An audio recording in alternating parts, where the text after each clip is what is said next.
bear with me for a minute. Now, for one, that's not a typo that you're reading. Rumpelstiltskin was not the villain in this story. And number two, the brothers Grimm, the Grimm brothers, I don't know what kind of stuff they was on back in the day, but to come up with some stuff like this, very, very dark stories like this, and say that it's a fairy tale for children, man, this is traumatizing when you think about it. But like I said, Rumpelstiltskin was not the villain. And here's why as well.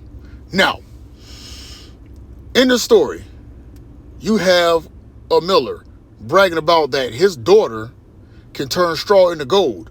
Word gets to the king. What does the king do? He gets this girl, locks her in a room in his castle. It says, here's a room full of straw. Turn this into gold. If it ain't gold, I'm going to kill you the next day. Rumpelstiltskin shows up, turns the straw into gold. And he's like, oh, well, let me get that necklace you got. Bet. Turns that straw into gold. King comes in. He says, okay. Old girl thinks that she's free. Nope. He puts her in a room, a bigger room with a lot more straw in it.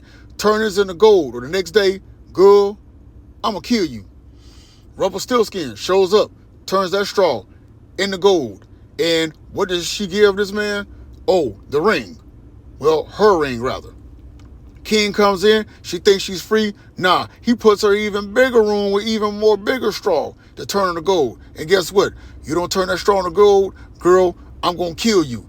Rumpelstiltskin shows up. She says, I ain't got nothing else to give you. Well, he's like this. Well, when you have your firstborn child, well, I'm going to come collect. He turns all that straw into gold. King comes in the next day. Then he's like, girl, will you marry me? Splat looking boy gonna turn around and her dumb ass gonna say, yes, I marry you because I love you. And I'm going, damn, she fell in love with this guy. Ain't that some type of Stockholm syndrome, what they call it? Well, anyways, they marry. Boom, boom, boom, bang, bang, boop, boop, boop, boop. Okay. Has the baby. Rumpelstiltskin shows up and say, I'm here to collect. And she's like, no, you can't have my baby. Calls the guards on this man. And he's like, all right, I'll tell you what. If you can guess what my name is, well, you can keep your child. Now, of course, we all know how the story goes. Rumpelstiltskin gets spied on, depending on what version you hear. And, of course, she guesses his name. And however the story goes, it goes. But the point that I'm making is this. Rumpelstiltskin was just a man of opportunity. And I'm like, hey, who wouldn't take the opportunity? You're like, hey, you need me to do a favor for you? Hey, I'm here to collect. I got to get something. The real villains, one, the miller. How are you going to turn around and brag that your daughter can do this because you're a poor man, right? That was some BS right there. The daughter, come on now. Her dumb ass going to turn around and fall in love with the guy that held her captive. And the king, that's abuse of power, man. Like, bruh, come on here. I mean, now, some people might say that Rumpelstiltskin, he went a little too far. Now, I ain't gonna lie to you. Me personally, if I was him, I wouldn't want the doggone kid. Because I'm gonna tell you like this.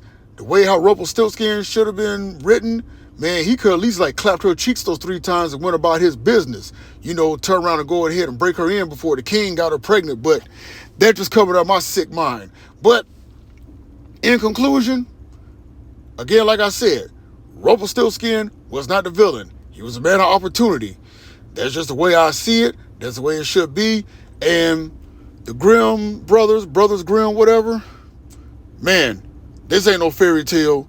This is just an unjustifiable horror story. And Rumpelstiltskin, he was the real victim, not the bad guy.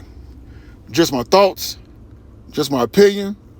And as always, just saying.